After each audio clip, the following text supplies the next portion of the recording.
Hi, this is Jacques Taylor, and you're listening to Jacques Talk. This is a podcast where I talk about the Cowboys, the team I've covered as a beat writer, columnist, TV insider, and radio host for 28 years. I'll also talk about the NFL and the things I love, working out, streaming, food, and all things Dallas. Welcome to Jacques Talk, where sports is fluid. What's true today might not be true an hour, a day, or a month from now. I'm going to give you the truth straight, no chaser. Glad to have you aboard. Let's get it. Welcome, my friends, to episode 67 of Jacques Talk. I hope you're prepared to be entertained and dazzled for the next hour or so as we get you caught up on the Cowboys. What's going on with their defensive coordinator spot? The Super Bowl, some sad restaurant news, and going to touch real briefly, just like that fast, on your Texas Rangers as pitchers and catchers get ready to report there. What up, Doc? Locked and loaded, ready to go. You got a 67 for me? 67. Come on, man. Donovan, wait a minute. 67. You gonna give us another old ass Dallas Cowboy that ain't nobody thought about in 40 years? That's what I Lyman. do. That's what I do. 67. All right, I thought you was gonna go with Russell Maryland, but that's just me.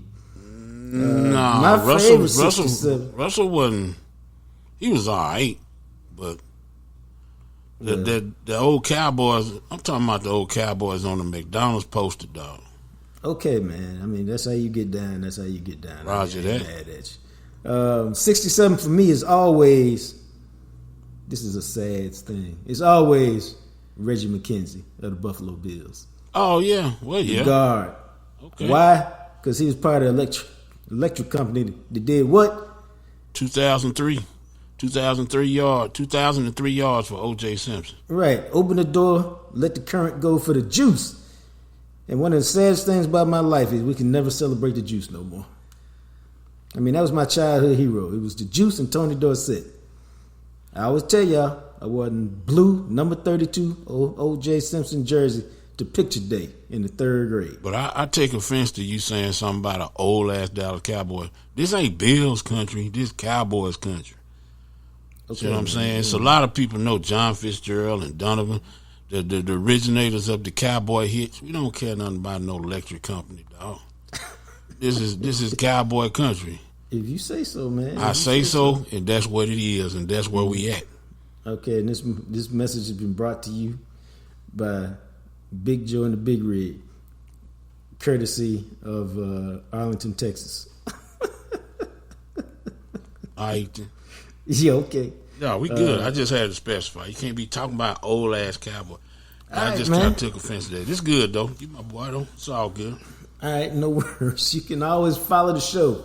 We encourage you to follow the show at The Real Jacques Talk on YouTube. You can hit us up on IG at The Real Jacques Talk.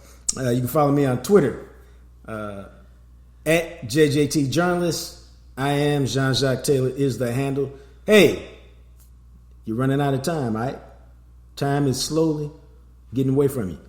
You still got a week, or really 6 days, to register to win a pair of tickets to the Mavericks game on Valentine's Day. Spurs, Mavericks, Luka, Kyrie against Wemby. It's the best date you can get for the cheapest price you can get, which is free. All you got to do is go to The Real Jacques Talk on YouTube, like it, subscribe it, leave a comment that registers you. That's all you got to do. That alone registers you. Go to The Real Jacques Talk, like it, subscribe, leave a comment that registers you to 2 tickets to the Mavs game. And the tickets are good. Check it out. Go look up the arena.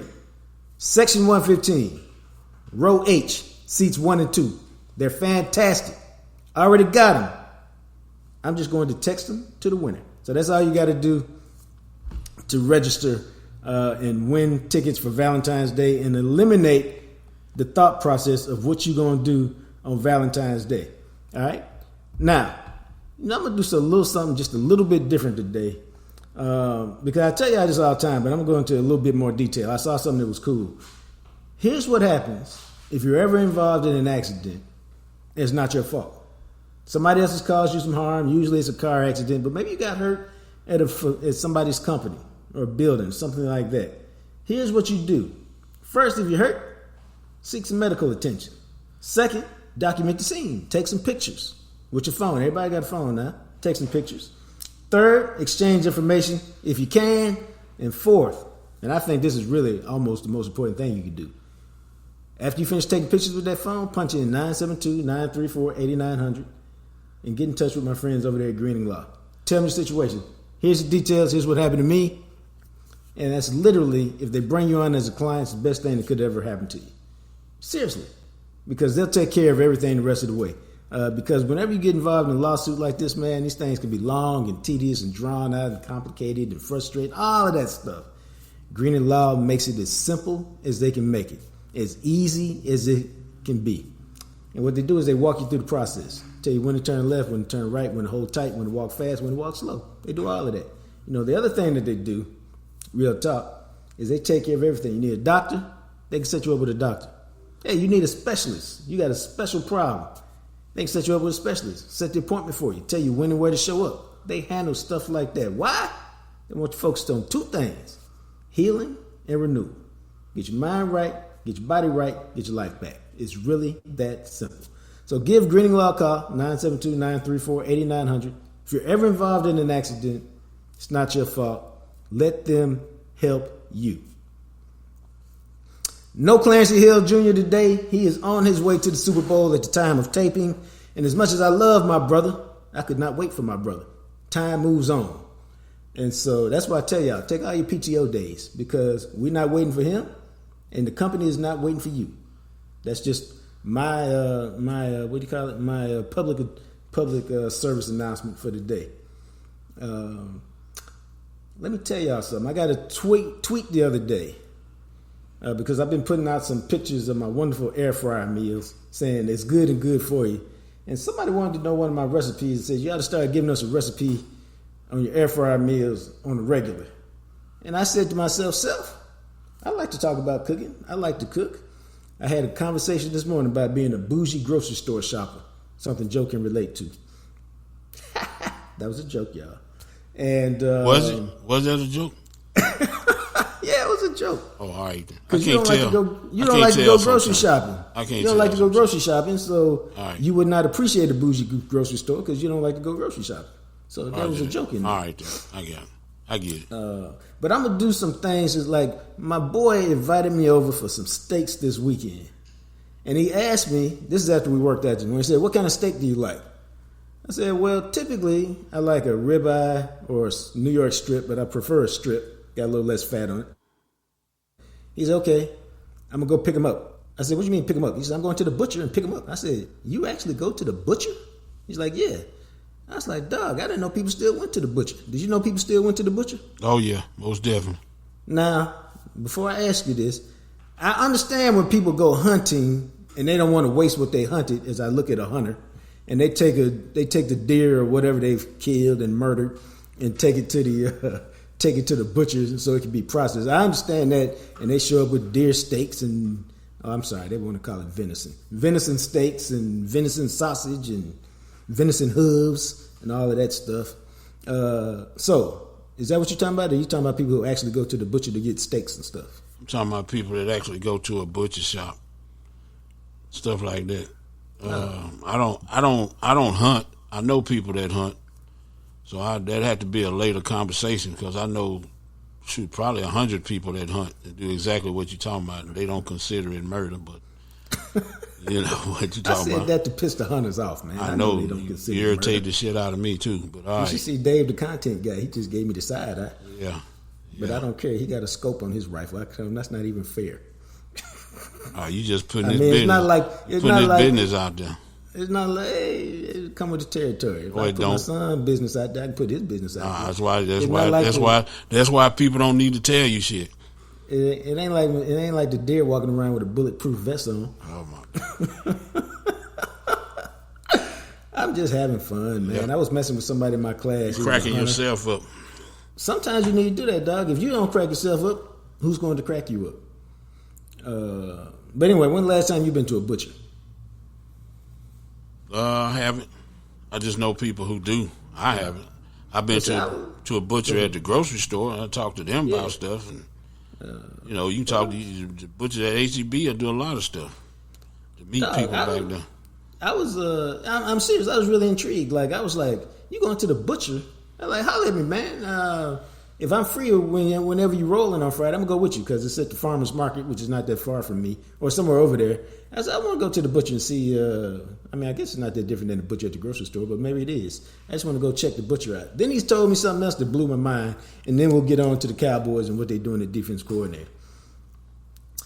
We was talking about diet because I've kind of changed my diet in the last week and a half, trying to get a little leaner and trying to work out harder, and so I just changed my diet up.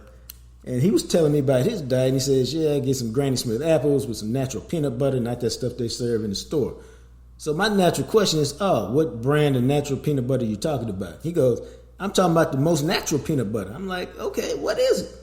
He's like, I'm talking about when you go to Whole Foods and they ground up the peanuts for you and make peanut butter. I'm like, they do that? Like, I had never heard of that, dog. Well, I said, how do you do that? He says, you just pick out the peanuts you want and you put them in this machine and it makes peanut butter. I was like, that blew my mind, bro. So if I have time to go to the butcher on Friday, guess what else I'm going to do? I'm going to get some real peanut butter. So it'd be the little things in life that I find intriguing, man. Are you a peanut butter guy? That's a long-ass exit ramp, bro. I just asked you if you was a peanut butter guy, man. I eat peanut butter. Are you a smooth guy or a chunky guy? Or you just want I don't give a shit. Hey, listen. Okay. What? I hear you. I love you. I ain't talking about no damn peanut butter. Dude, do you know we can do surveys on peanut butter? I know. The difference between Jif. It's peanut butter. No, it's not, man. Once I got introduced to Super Chunk, I was done with the other stuff. So that's all I'm saying. This segment right here, this dry ass peanut butter talking ass segment right here, is brought to you by the one and only Jacques Taylor. This is not even a segment. This is just a conversation before the segment starts. I know, man. But since you don't, this is spicy, that. Joe. I'm killing that. This is spicy, no, Joe. I'm not spicy. I don't get spicy. I'm 56 years old. I get crusty. I get curmudgeons. Whatever you want to call it. This peanut is butter, crusty, curmudgeonly Joe who don't want to talk about the difference between the greatness of Super Chunk peanut butter. Hell no. Okay, man. Okay, fine. Which one of these effing coordinators you want? You want Rex Ryan? You go. Marquand Manuel? Fine. Fine. There you go. You my dog. Come on. I need you. I need you to come back to the light. Back in the light, man. Right then. You know what? This is gonna be the segment. This is gonna be the part of the conversation most people comment on. Okay, we got, yeah, man, I get down on peanut butter too. And then there was going to be a bunch of people talking about, dude, you need to go see this butcher because he got really great cuts. I promise you, that's how it always goes down, man. That's how it always goes down. But the Cowboys interviewed Mike Zimmer on Tuesday. By all accounts, that went well. Then they're supposed to interview they interviewed Rex Ryan. And now they're supposed to talk to Marquand Manuel, who was the secondary coach for the Jets this year. I don't think there's any way in the world you want Rex Ryan in Dallas. And here's why, in my opinion. I don't even care what his scheme is. To me, his personality is such that it doesn't fit with Mike McCarthy. And you think Jerry is a distraction? McCarthy answering questions about all this stuff that Rex Ryan said on Monday, to me, would be an even bigger distraction. And I view Rex Ryan, not knowing him, but I view him as the type of dude who would be in such a hurry to use his position to show you why he should be a head coach again, that it would just be a recipe for disaster to me. Especially with a coach with 1 year left on his contract. That's because that's all part of the context and you can't eliminate it. And so I don't care what schemes he runs and all this other stuff. I ain't interested in seeing Rex Ryan here for that. What's your take on Rex Ryan?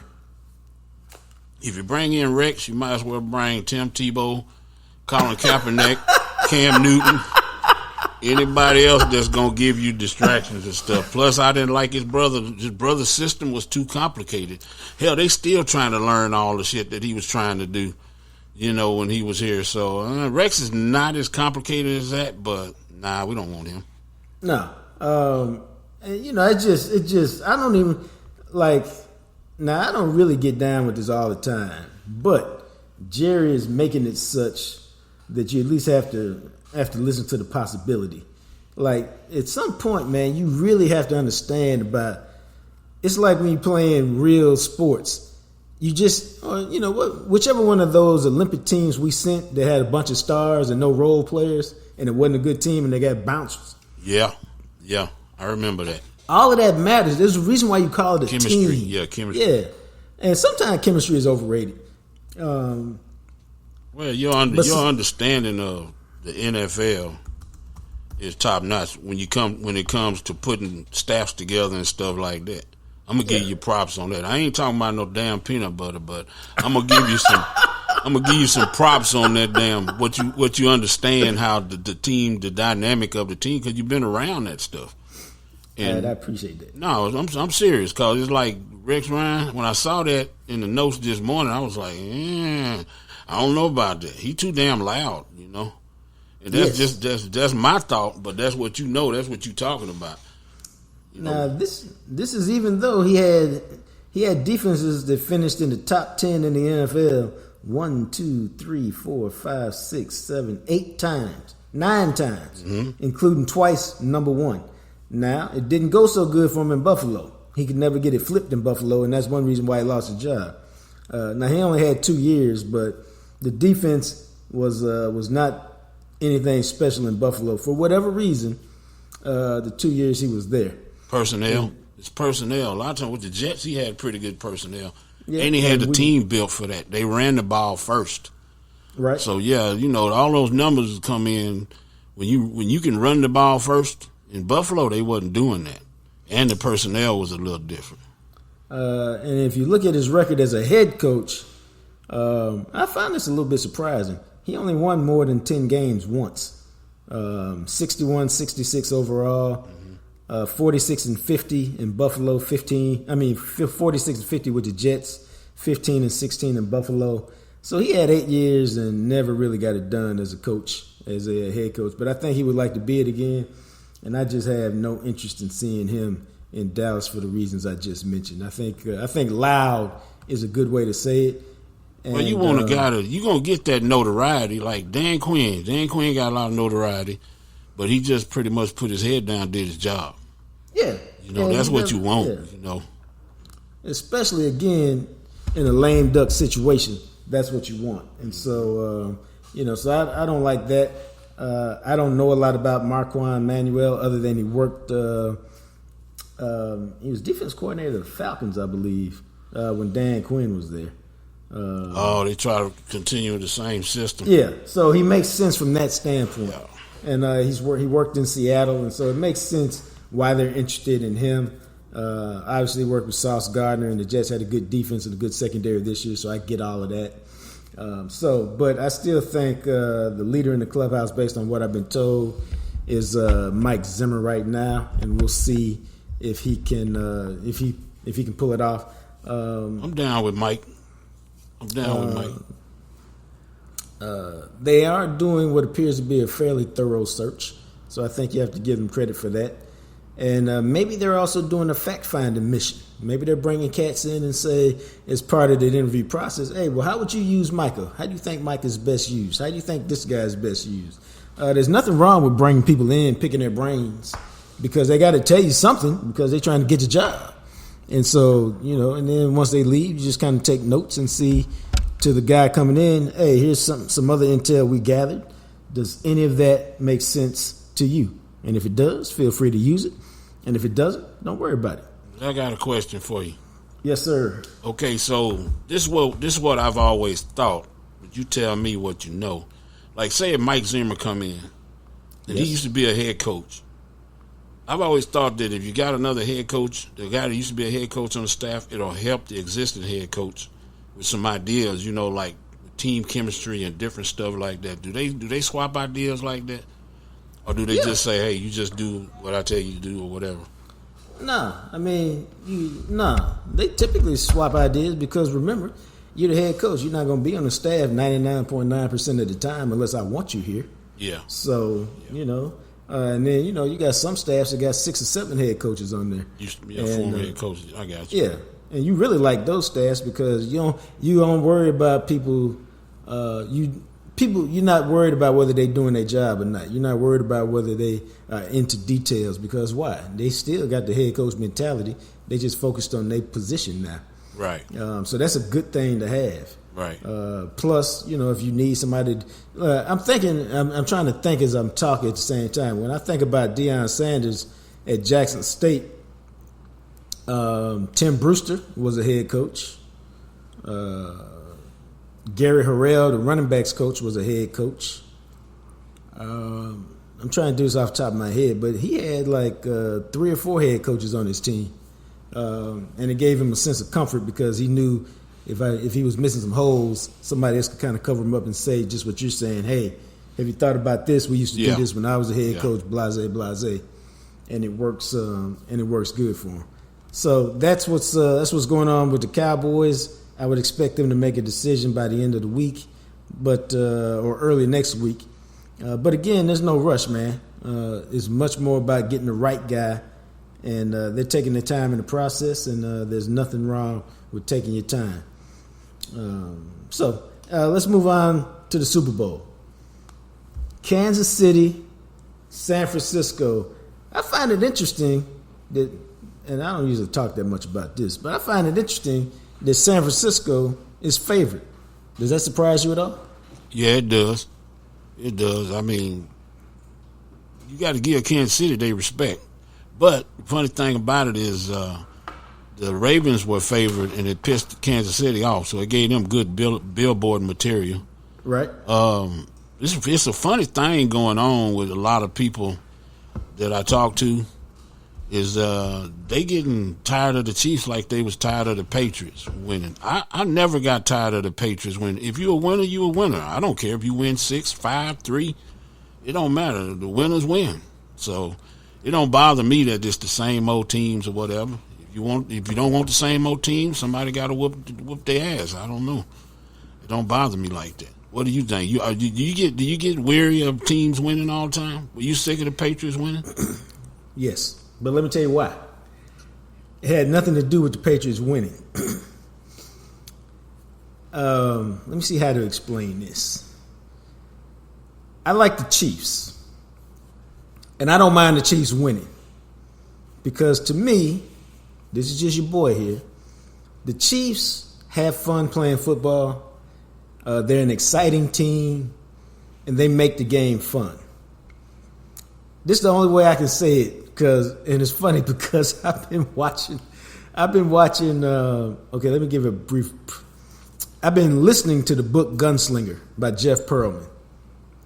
It's about Brett Favre. Why did I like Brett Favre as a player?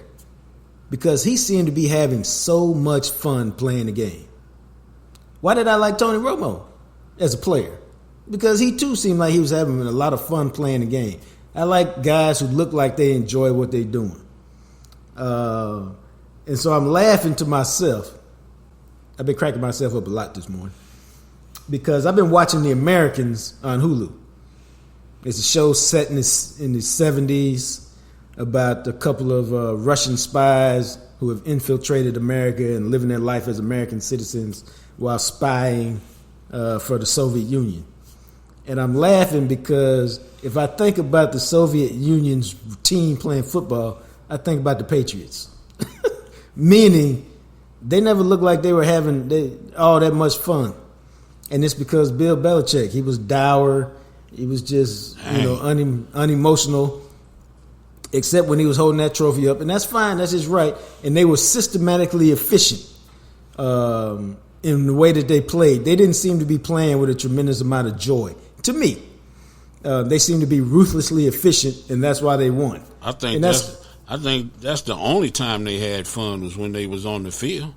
I think the task of going about working, Bill Belichick was a taskmaster, and they hated practice and they hated meetings. But when I saw the Patriots play, you realize Wes Welker, Julian Edelman, Randy Moss, Danny Whitehead, them guys was all crazy. They was all. I mean, you think Rob Gronkowski didn't have fun on the field on game day? I think they if you talk to you listen to any of those Patriots, the tedious part was practice and being around Bill in that environment. Right. The fun was the Sunday. Yeah, I get that, but what they represent is Bill Belichick. That's the face of their franchise. That's who they represent. What they represent is cold, ruthless efficiency and winning. And all I'm saying is, you can win like that. Comparing them to Russia. I told you why. Yeah, that's how I look at Russia. Russians don't look like they having no fun to me. From the stereotypical Russian. That's what it looked like, that they ain't having no fun over there. Everything is work, work, work, except when they get a little bit of vodka. So that's all I'm saying. Whereas some teams look like they having fun. The Chiefs look like they have fun while winning. And all it says to me is there are a lot of different ways to win. Yeah. And as long as you win, it's all good. I prefer to win while having fun. Some people prefer to win, and they give off the perception that it's not fun. And then there's some people kind of in between. And so that's all I'm saying. Yeah, so I got you. I see why people get tired of the Patriots, because it don't seem like they're having no fun as they go through this toil and this tedious process before ultimately winning. So as you look at teams who win, some guys look like some teams look like they're having fun, and some teams look like they're not. And so that's the only reason I got tired of the Patriots. Like you could see that in the Cowboys. The Cowboys to me had a little balance in there. Like Jimmy Johnson is a taskmaster, okay?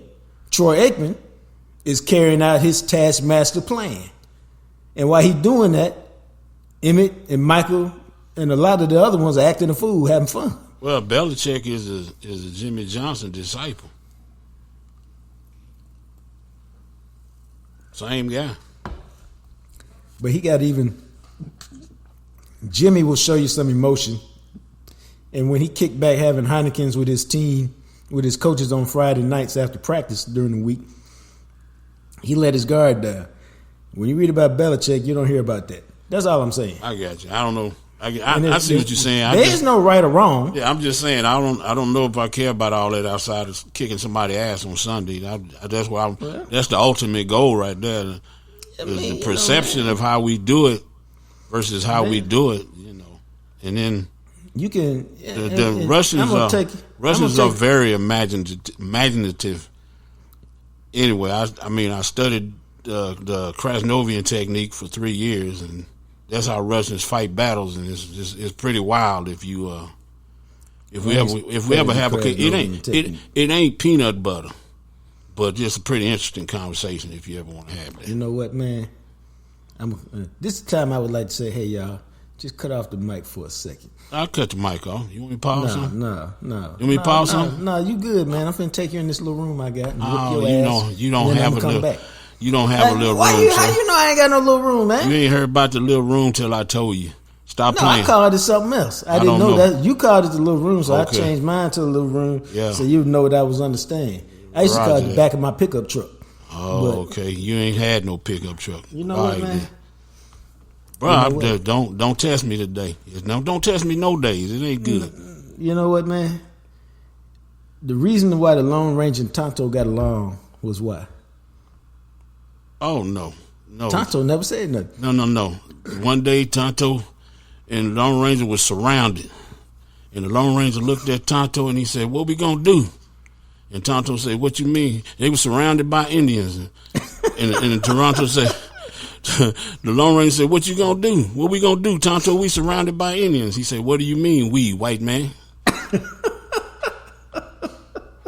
See what I'm saying? So let's leave the Lone Ranger out of this because his ass is screwed if he ever gets surrounded. But anyway, that's the best Lone Ranger joke I ever heard. But as we look at the Super Bowl, them damn exit ramps be held today. But we'll talk about the Krasnovian technique and all of that stuff one of these days. Yeah, one of these days. Yeah, it's about as dry as peanut butter. Not if you stop it, man. Yeah. So I think this whole conversation started off with I was surprised that San Francisco was favored because they struggled with the Packers.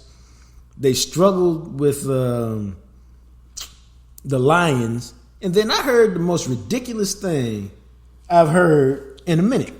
And I know it to be true because not only did I read it, I heard the coach, Steve Wilkes, the defensive coordinator, comment on it, and I heard a player comment on it, and it blew my mind. And here's what it is. There was a story in one of the 49ers defensive players whose name escapes me. It wasn't Bosa. It wasn't Greenlaw. It wasn't Williamson or Fred Warner. It was somebody else. And he said, I promise you, I'm paraphrasing the quote, but he said, we just didn't give the effort that we should have given against the Lions, and we'll do better this week. And I thought to myself, and then Steve Wilkes came out, and he was like, yeah, it was a tough tape watching session. And all I could think of was, so let me make sure I understand this. You're in the NFC Championship game. You're a step away from the Super Bowl. Y'all ain't won the Super Bowl in 29 years. So it's not like y'all won it like 2 years ago. Ain't nobody on this team won the Super Bowl with San Francisco. And you're half-stepping during the game? Like, that don't make no sense to me. Like, you couldn't get up and play as hard as you could possibly play in the NFC Championship game for a trip to go to the Super Bowl? That makes y'all suspect to me. And so I think the Chiefs will take them. That makes them arrogant. That makes them disrespectful. Okay. Yeah, it's suspect. Suspect, arrogant, and disrespectful because they was like, Jared Goff ain't gonna do nothing. The Lions ain't gonna do nothing. What the Lions are doing, is not that impressive to us because we've done this, and this. Well, you get mollywopped in the first half, and then. It was my thoughts on the game when the Lions came out super hype, and they really couldn't maintain that stuff the whole game. But when you disrespect somebody and you arrogant about it, and you just don't believe they on your level, yeah, your effort is bad. Yeah, you going through the motions. It's surprising that surprised me that you said that, but I could see how it happens. I could see how that happens with them. Well, that's an interesting way to make that point. But and so clearly they'll take the Chiefs seriously. Oh, they're gonna respect the Chiefs, yeah. But I just wonder if you have that in you, I wonder if you can just flip switches on and off whenever you feel like it, or have you gotten so accustomed to switching flips? You ain't got to flip no switch because when you watch that tape and you cussing them coaches cussing them out about half-assing it, you won't be half-assing it this week. You got lucky. You got a break because you half-assed it. You got to pull victory out of the jaws of defeat because you half-assed the first half. I think that's going to be the lesson. I don't think they're going to go back to that. I'd be surprised because they're going to get so tired of hearing, hey, do your job, do what you're supposed to do, don't be half-assing. Remember what you did last week? Remember what happened last week? I mean, it's just one of them things. Now, if they'd went on and lost that game, you'd heard a whole lot of other grumbling coming out. There might have been some people fired coming out of there. Right. But since they got a break and they got back in it, I think they're gonna do their best, put their best foot forward for the Chiefs against the Chiefs because it's the Chiefs. Okay. I think obviously for Kansas City, to me, it's about Mahomes and Kelsey generating enough offense to let their defense play the way that they would like to play.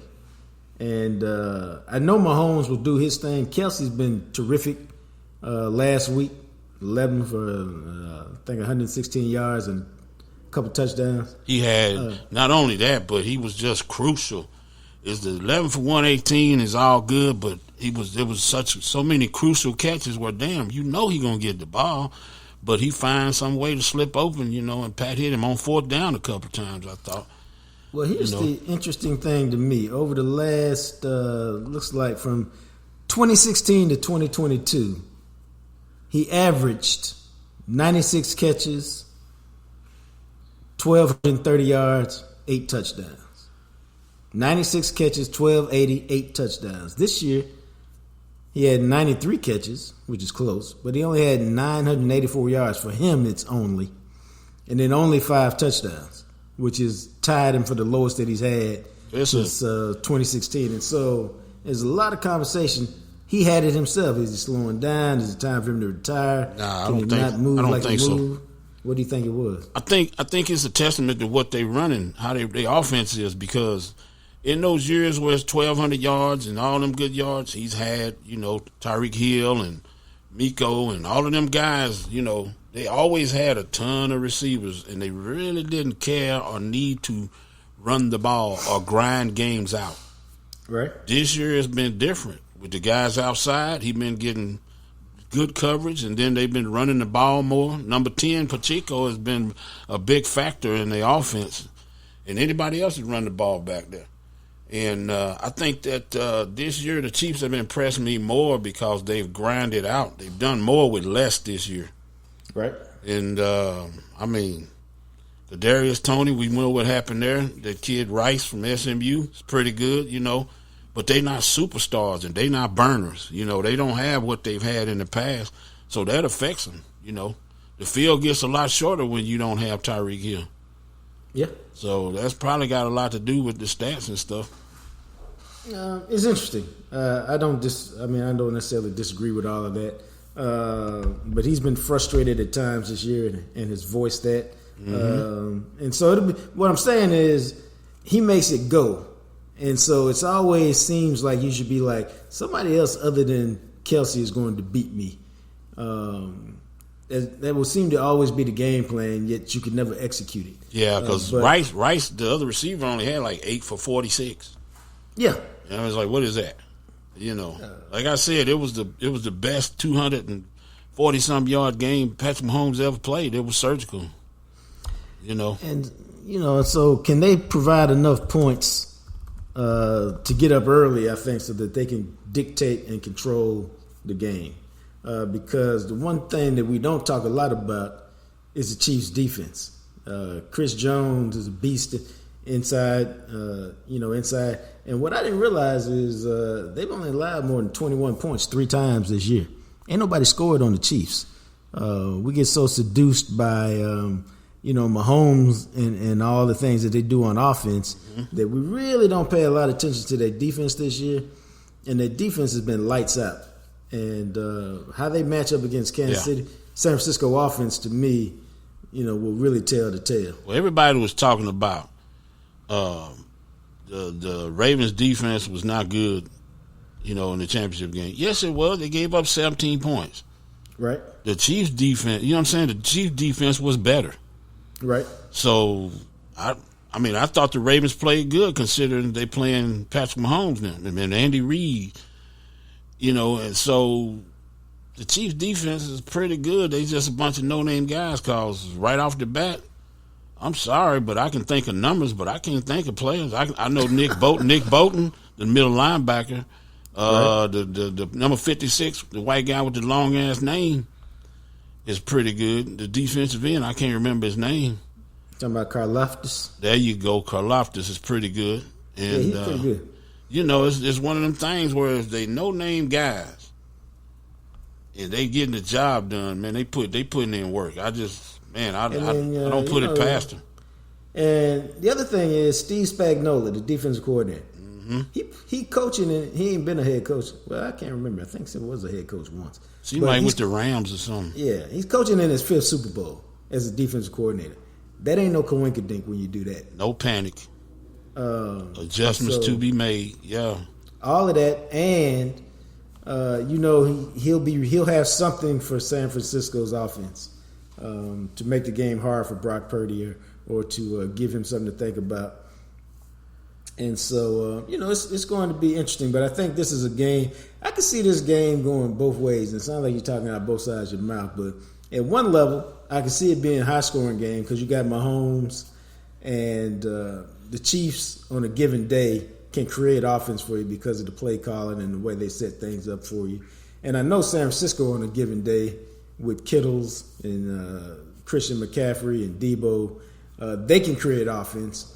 But the defenses make me think it's going to be a lower scoring game than what I'm thinking because it just seems like they got more. The Chiefs defense has been good all year, and then San Francisco defense has the ability to just snuff you out once they get going. So I think it's a really intriguing matchup. I don't think it's a surprise that we've seen it twice in 4 years.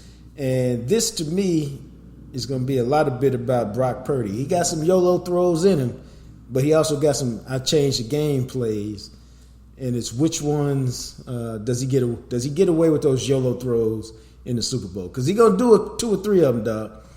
He got away with them against the Packers. He got away with them against Detroit. Will he get away with the YOLO throws against the Chiefs? To me, that's a big question. Yeah, I don't know. I'm on the fence with Brock.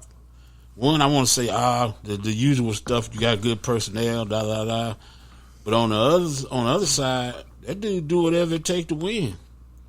You know, so he's what we call a winner. Yeah, pretty much. Yeah, I mean, it's been a W behind his name. What is he like? I don't know, 20-something and 3 or 20-something and 6 or something. He got a pretty good winning record there. So I don't know.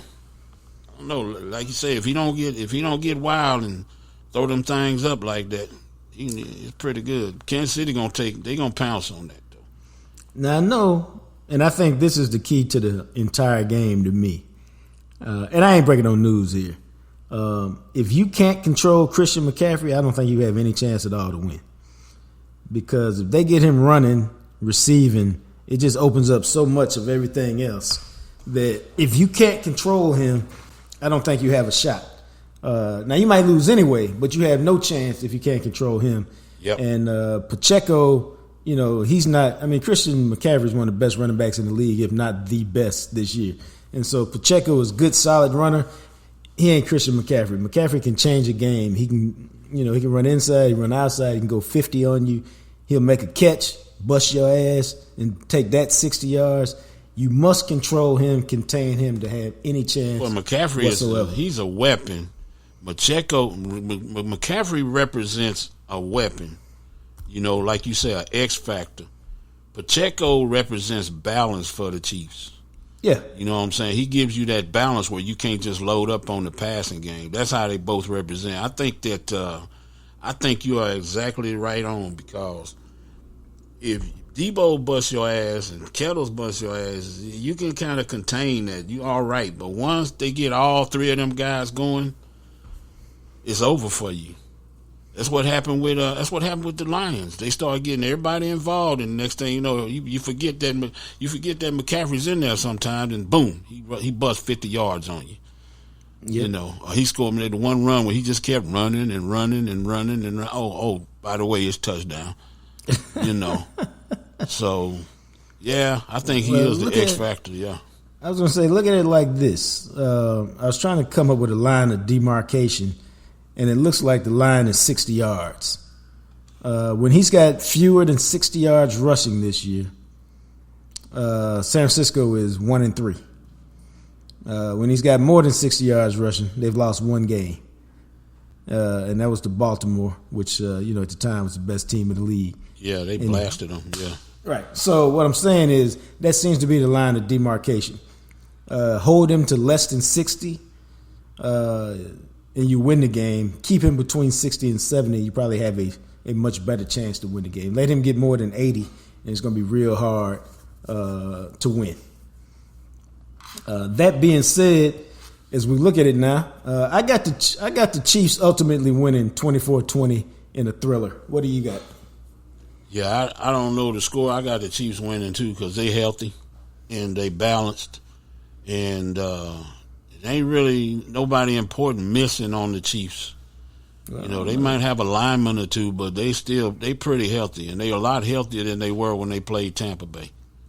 All right, so we both got the Chiefs winning, and we'll see. And I got the Chiefs also win. I hope the Chiefs win because I like the greatness, man. I've always been intrigued by greatness in athletics, and I would love to see Mahomes get his 3rd Super Bowl, the Chiefs win 3 out of 4, whatever it is, and really start to see if they can put together one of them stretches like, the Niners in the 90s, the Steelers in the 70s, the Cowboys in the 90s. I meant the Niners in the 80s, the Patriots in the aughts and the 10, the first part of the 2000. I just like it, and so I don't mind it.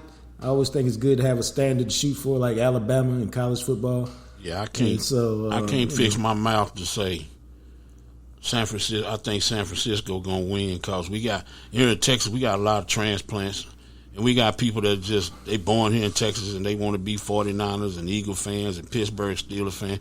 I can't fix my mouth to say 49ers win the Super Bowl or the Pittsburgh Steelers win the Super Bowl. You know, because I know good people now. I know good people that good friends and good people that I know and love that I work with and all that broke bread with that are 49ers fans, and they great people until they start talking about them damn 49ers. And so I ain't cheering for no damn 49ers Sunday.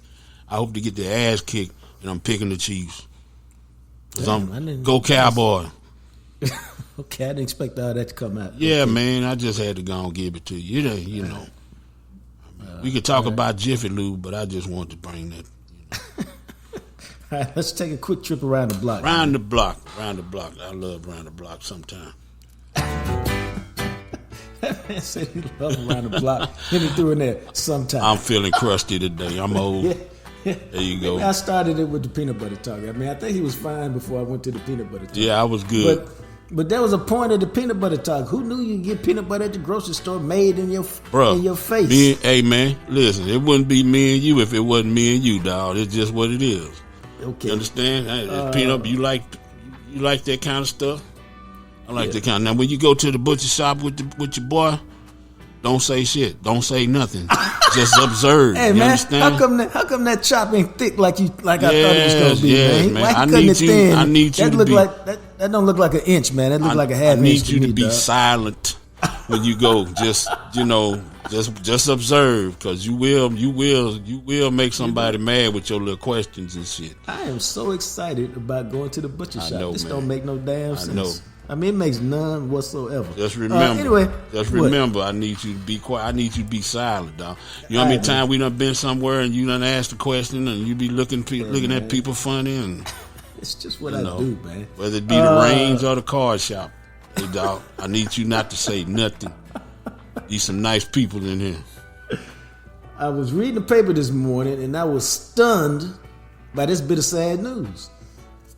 Restaurateur Al Bernay. He's got a couple of swanky restaurants. One of them in Oak Lawn. I forget where the other one is.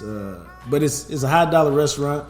But the food is outstanding, as you would expect. I didn't realize he owned the Palm, which used to be in the West End, until I just read this article. But he's been diagnosed with ALS. That's Lou Gehrig's disease. It's essentially a death sentence. And so that's incredibly sad. Now, I say it's inevitable. A death sentence. Steve Gleason been living with it from the New Orleans Saints fan for probably a decade now. Been a lot of strides, and we all saw the ALS challenge a few years ago. Yeah. Ice buckets, water over your head. So they made a bunch of strides and improvement, and you can live with it longer. And so prayers out to him. But it's always shocking when you hear about something like that, man, especially somebody who's famous or somebody who's wealthy, because sometimes you get caught up and you forget that, it just doesn't matter how much money you have, that health is fragile and precious, and we don't want to take it for granted. That being said, it got me thinking about Al Bernay's, because I remember the last time I went to Al Bernay's. I was with David, the content guy, and him and Robert Green, and I was like, hey, what do y'all think about supporting the podcast? And lunch was great. It was good. I can't remember what I had, but it was good. But a few years ago, man, on my ex-wife's 50th birthday, maybe it's 55, we went to Al Bernay's for a family dinner. Now, when you go on Al Bernay's, if it's just two people, you're going to drop a couple $100. So this is a family gathering. So I'm thinking, okay, I got me, my son, my granddaughter. Okay, it's going to be about $500. But okay, because this is a milestone birthday, I've planned for it. So we get there, and it's a table of 8, and I can't remember what I ordered. But here's the funny part to me, man. My son is looking at the menu. At that point, he's probably a junior in high school. And he orders whatever he orders. My daughter had brought her boyfriend at the time. They were together several years. He's my grandson's father. That's why he was allowed to come to a place like Albernay. If you just showed up dating her for a couple months, I don't know that you coming to Albernay's, because I don't know if I like you like that. So we all sitting around, and I'm looking through the menu, and I order. And the boyfriend orders some kind of seafood something, because all I remember was it was lobster based, and that thing was more than $100. It was his dream to eat at Albernay. But so again, I told you, if you go in there, you have to understand that you're spending a certain amount of money. Otherwise, don't go. And if you go to a place like that, essentially just go get what you're going to get, because why skimp if you go in there? Because you ain't going there, again, for a long time, probably, unless you got money like that. And so, but I just like, oh, okay. Dog, as soon as it came out of his mouth, my son said, oh, I'd like to change my order. I want that too. I was under my breath. I was like, Hey, they were saying, he said, I'm dating Jacques Taylor's daughter, and my son and my boy AJ said, my daddy got it. That's what happened when you perceive to be. Yeah. Put that in there. Perceived to be a certain way. Yes, sir. So now the food, because when it came, me, man, I was like, oh, I see what y'all got. Y'all eating all of that, right? Yeah, all of it. So I hope it's tasty. And it was. They killed it. Final bill total, because I ain't gonna never forget it. But again, I prepared. It was a milestone birthday. $876. Woo! Yeah. And I was like, so people really do this on a regular, huh? Because I was like, I don't know if I want to do this on a regular. But anyway, the food was great, and I was reminded of that today when I saw that Albernay of Albernay's restaurant has been diagnosed with ALS and is really beginning his fight. And one of his claims to fame is once he meets you and gets introduced to you, he remembers your name. Like, you come back to the restaurant 3 years later. Oh, hey, Mr. Hartfield, how you doing? You come back to the restaurant 8 years later. Hey, Mr. Taylor, how you doing? That's like one of his things he's known for. And so he said part of the reason why he wanted to let it out is he's been so public with his restaurant, and the people he's established a relationship with the public that he thought that they deserved to know. So prayers out to Albernay. That's really all I can say. Prayers out to him and on his fight with ALS. Now that also got me to thinking. I went to I haven't been out to eat in a minute. I'm that guy. I enjoy going out to eat. Clearly, as a former fat guy, I enjoy food. But I just don't like spending. Going out to eat becomes expensive. And I would just rather buy a great cut of meat at home and cook it at home. I ain't gonna lie to y'all. But this weekend, I went out and about to a couple restaurants. And we were talking about restaurants earlier. And I've gotten to the point, I don't like to go to chain restaurants. I like mom and pop spots. I like things, only in Dallas. But that's just me. Because there's so many great restaurants here that about a few years ago, man, I really made a conscious decision. It sounds weird with all the restaurants here. I really didn't want to go to the same restaurant, like twice in a year or something. I just wanted, every time I went out, which wasn't often, I wanted to go somewhere different. And then when I get out there, I want to experience something on the menu that I wouldn't normally get, just to make it an experience. How many times that work out for you? Sometimes you get something that you don't normally get, and you be like, damn, I shouldn't have got that. I haven't, I don't remember ordering anything, and I was like, oh my God, this is not edible. Like, this is so nasty, I don't even want it. Because here's what I would do on the real.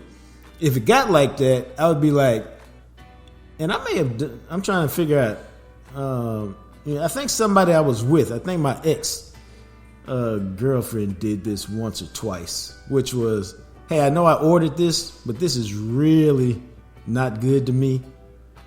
Can I order something else?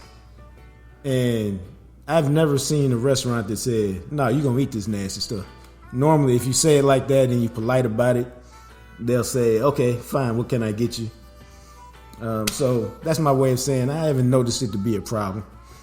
Yeah, I'm not talking about like it's not edible, but I just didn't enjoy that as much as I usually do. I get stuck on certain things at restaurants, that I probably won't even try nothing else. Sometimes, a lot of times I'm like, be adventurous, man. It's like sticking to the same love-making position every time. Sometimes you want to try something else. Really? Yeah. Like you could get in a space like it I ain't like this none of your position, damn business what I'm sticking to and what I'm not sticking to when it comes to that. That ain't none of your damn business. But I'm just saying, I don't even want to know your business. Time out. I don't even want to know none of that. I just said it's like sticking to the same position. Yeah. There's a lot of things out there you can try on the menu. There's a lot of analogies you can use, except for putting a mental image of you changing positions in my damn brain. I mean, see what I'm saying? The restaurant, I went to Black Tap this weekend. I've been trying to get there for a minute because it sounded intriguing to me. They use the buzzword these days, craft hamburgers and shakes. So what they do is a hamburger spot, but they do gourmet hamburgers, but they do a good job of marketing because I was like, this place looks good. I just want to try it. What is it called again? Black Tap. Okay. And so I went there, and I do this a lot now, man. Sometimes I just go and experience something by myself, just to, I'm hanging out by myself. I just I ain't got to order for nobody. I ain't spend no money on nobody. It's just me. And so I go out there and hang out and enjoy a burger or whatever I'm doing. So anyway, I got I think they call it the black truffle burger. But basically it had a strong garlic aioli, I think is how you say it, sauce that they put on there in addition to some arugula, lettuce. Anyway, there's a lot of stuff. There was a lot of moving parts to it, but it was fantastic. Because it had a strong garlic flavor to it, and I'm a garlic guy. So that was good. And then I did not get a shake because they're known for their shakes, and the shakes are like a monstrosity. I mean, it's like enough for easy for two. I mean, it's like the biggest shake I'd ever seen. Yeah. And it's it's all creative and it's just huge. It's like a piece of art. That's how they make it. Is it a fancy looking place? Is it what is it like? Because I go to Rodeo Goat, and Rodeo Goat has some gourmet hamburgers and some regular hamburgers and some turkey burgers. It's got some cool decor on it, but it's not now it was expensive because the burger was like $22, which to me sounds expensive for a burger. Yeah, I don't remember what it cost. Rodeo Goat, my favorite place. If I go to a place, I don't even think about price a lot of times when I go there. I don't even know what it costs. I just know what the total bill is. Yeah, I like to just know, and I like to decide before I go. I like to look at the menu before I go. Yeah, and you decide, gotta do that. Yep. Okay, so I'm gonna spend this much money. Then I just go and enjoy myself because I'm not trying to nickel and dime once I've decided to go. Oh yeah. And if I don't want to spend the money, if I don't want to spend $20-something on a burger and the fries are kind of like a la mode or whatever, then I just ain't gonna go. That's the best thing to do. A lot of times, me and my wife do that. We'll pull up to a place that we've never been. We'll look at them, look on the phone because we kick ourselves in the ass if we go in there and try to order something and we didn't look it up before. We didn't get the intel before we went in there. Right. So we'll check. Yeah, that's the best thing about them phones now. You can look that stuff up. Say, this is good. This is that. All right, I'm gonna order that right there. And it's all good. Yeah. So we went there, and then on a Sunday, I went to Yardbird, which is that's good. It was really good. It was it was my granddaughter's 18th birthday. We went to celebrate there with her, my son, my other grandkids, my daughter, her uncles and aunts on her dad's side. There was about 13 of us there. That's pretty good. And Yardbird, known for its chicken, obviously, they ordered what's called the whole bird, which is the whole chicken parts and waffles. and it comes as it's interesting the way they set it up because they put the chicken, which is fried, in a basket, but it's a vertical basket, not a horizontal basket. If you get what I'm saying, so it becomes tall, and then they got watermelon on the side. And they tell you they suggest that you kind of eat it all in the same kind of bite, so to speak, so that you get a kind of a fusion of all of it. And it's all pretty interesting. And it was good. It was good. How'd that work out? It was good. I don't think I ever ate all three of them at the same time. I ain't gonna lie to you, I didn't. I had to put the watermelon in as a palate cleanser. Yeah, there you go. For me, I'm not a chicken and waffle. Like if I go to chicken and waffles, I've had chicken and waffles, but hell, I end up eating them separate. Oh, okay. I just sent you a picture of it so you can see what it looked like. Yeah, it's better than them water bottles that you sent me. Okay, man. And then now that's what they ordered. I actually ordered something I would never order ordinarily, which was something called some lemon zest pancakes. Mm-hmm. And they were actually pancakes with some kind of zesty lemon thing on the plate with some blueberries, and they had like some lemon meringue on top of the pancakes. And I didn't like that. That was too much for me. But when I just rubbed I sent you a copy of the pancakes. When I just put the pancakes in that lemon zest stuff, that was pretty tasty. Only thing is, I tried to stay away from carbs so much that I was full on the pancakes after about 6 or 7 bites.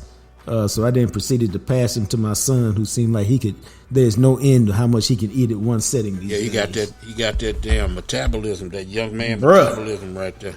And especially because he on this workout program, so he just burned through it. That head in the refrigerator, looking like a damn ostrich in the sand, sticking his head in the refrigerator. Yeah, my son was like that. Both of them. Exactly. So so Yardbird was terrific. The food was good. So it was. I would highly recommend it. That looked pretty good, though. Oh yeah. And how about this? I didn't realize this. My granddaughter, obviously she had been there before because she said, "Can I get the lobster mac?" I'm like, "Yeah, no problem." She said, "You sure?" I said, "Why are you asking?" She said, "Well, sometimes it can be expensive." I said, "For lobster mac? Let me look at the menu." So I look at the menu, and it's the first time in my life, because I've had lobster mac before. I like mac and cheese. I like lobster mac and cheese. I really have. I had it at Pappas Brothers. It was fantastic. One of the things I love over there. Never had it. Dog. This had MP next to the price. Market. And for those of y'all who don't know, that means market price. Yeah. I just sent you a picture of that too. And I was like, market price? Oh, yeah. I said, I'm thinking to myself, are they putting a whole damn lobster in there? The damn sure are. They put the whole damn lobster in there, and then they put the lobster on top of the mac and cheese so that you can see that they used the whole damn lobster. I just sent a picture to you, dog. Yeah, I got it. So it was good. It was fantastic, and it was a good time. And so again, if you're gonna spend the money, at least you need to enjoy the meal. Yeah, Yardbird looked pretty good. I sent you this last picture because my grandson came over. He's like, "Is that lobster dead?" I'm like, "What do you think?" He's like, "Turn it around so I can see what's inside of it." Yeah, they don't. He's like, "Can I pull the antennas out?" I said, "No." Yeah. Go back over there and sit down, boy. Yeah, my son did that. My youngest son did that when he was little. Me and my oldest son was tearing some crawfish up. You there? Yeah, I'm here. Hello? Yeah, I'm here. Oh, you sure disappeared. Must be like I disappear sometime. You got me? So anyway, that wraps up. Hey, you got me? Yeah. All right. So I told my grandson, sit down, stay away from the lobster head. Yeah. And we packed up soon thereafter. Yeah, my kids do that with crawfish. My kids just do that with crawfish. They say, "How you can eat that? The eyes is on there." Hey, it's all good. But yeah, that sounds pretty good. Yeah, that sounds. Yardbird sound pretty good. All right, man. The last thing I wanted to touch on real quick is your Texas Rangers. And I get that sports is a dirty game, man. I get that it's a business. But I'm just here to tell y'all. You'll know the answer tomorrow, probably by the time you listen to the podcast. Adolis Garcia is having his arbitration hearing today. He wants $6.9 million a year from the Rangers for 1 year. The Rangers are offering $5 million a year. The Rangers have not had an arbitration hearing go to the actual hearing since the year 2000. Because what it does is it creates a contentious situation where the team is telling you, you suck, man. You're not this, you're not that. You stink. You need to improve on this. Why? So that they don't have to pay you. And then your person comes in and says, hey, my guy's great. He's wonderful. He's fantastic. Why? Because you're trying to get the money. And if you lose, how do you think that player feels after the hearing? Oh, so I'm all of that. Well, F y'all then, doc. And here's why I think, if you watch the Rangers, you follow the Rangers, you know damn well what Garcia meant to them in the playoffs last year. El Bombay. He is among the reasons they won the World Series. They could not win it without him and Corey Seager and a few other guys. It was a team effort, but clearly El Bombay was the driving force with some of those key hits he had as they took down the Astros in the ALCS. And to me, man, the reason why you pay that guy, even if you don't want to, even if he's like, man, I don't know, the reason why as an organization you should just say, you know what, Doug, our organization is worth $120 trillion or whatever it is. Here go $2 million for you, man, because you meant that much to us. Plus, he's already 30 years old, man, and he hadn't reached free agency yet because he came over from Cuba and he had to defect, and he's gone through a real personal journey.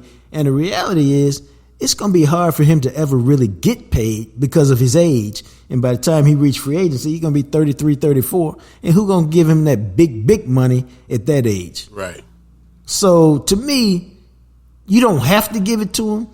But the greater good is to say, we know what you meant to our team. We know that your personal set of circumstances means you're not really going to get the big, $200 million contract that a lot of other guys are going to get, the $300 million contract that, Seager got, or $175 that Simeon got. But we appreciate everything you did for us. And $2 million to us in the big picture is not a lot of money for a professional sports franchise. The difference between what he wants and what. Yeah, 6.9 and $5 million. Yeah. It's 1.9 million.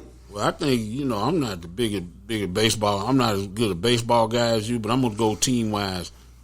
The Mavericks won the championship, and they broke the band up, and they never sniffed it again. You got to keep the band together. You got to keep your group together.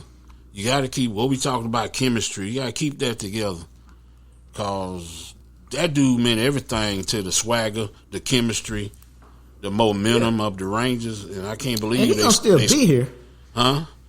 He gonna be here, but the point is, why would you squeeze that dude? You want him happy. You want him happy. You want him. You want the team happy. You don't want him to be here, and then his ass start pouting. Or he don't. You understand what I'm saying? You want him to feel appreciated. That's right. And the only way you show appreciation in sports is with money. Yeah. Pats on the back, yeah, whatever, dog. Yeah. Show me the money. That's how you show appreciation in sports. Let's hope Chris Young and the Rangers make a good decision. Yeah. Show him the money. Well, he deserves it. He's earned it. That's part of bringing the band back together. Everybody got to be happy. Let's do it. No doubt. Adolis Garcia, brought to you today, since Clarence Hill isn't here, by Smokey John's Barbecue, 1820 West Mockingbird. Hey, y'all, this is the last day to order the big game pack from Smokey John's Barbecue. That's a gallon brisket queso, 4 pounds of wings, 2 pounds of ribs, chips, brownies. It don't get no better than that. All for $139.95. All you got to do is go to the website, order it. It's worth it. Smokey John's Barbecue is love in your mouth. Whether we talking about the Jam Session Bowl, wings, ribs, it's all delicious. Now, ordering the big game pack does not preclude you whatsoever from getting that Jam Session Bowl. Not at all. And you get the Jam Session Bowl. That's a bowl with mac and cheese or mashed potatoes as a base. 2 out of 5 smoked meats. I like to rock with the brisket and the sausage. And then all the fantastic stuff that you find on a loaded baked potato, like chives and sour cream and bacon bits and cheese and butter, all of that good stuff. It is love in your mouth. Taste it. Hey, all of that. Then they say, you want us to drizzle it with sauce or drench it? It's your choice. Do what makes you feel good. And then, hey, trust me, it's enough for 2 people. Easy. If you got a little shorty, 3 of y'all can eat off of it. No problem whatsoever. You can also go to the website, go to the marketplace, get the sauce or the rub sent to the crib. They got a new 12-ounce bottle of the rub. It's fantastic. I personally used it on some popcorn just the other day. Real talk, real talk. And then, don't forget that you can also go to HEB and find a rub on the store shelves all over Texas. So it don't matter where you at. But if you're in Dallas, go to Burleson, McKinney, Waxahachie, wherever. It's on the shelves. Smokey John's Barbecue Rub on the shelves. It's available. Get some, all right? Trust me. You can thank me later. Real talk. We always like to thank Greening Law. Without them, the show doesn't make it. We can't make the show happen. And you can find the book, Coach Prime, Deion Sanders and the Making of Men. You can find it all over the, BarnesandNoble.com, Walmart.com, Amazon.com, wherever you find books. It's easily findable. Just type in Coach Prime book. Bam! Pops up easy. All right. So for Big Joe and the Big Rig, we want to thank everybody for being part of this show. Till we chat again, you guys be blessed.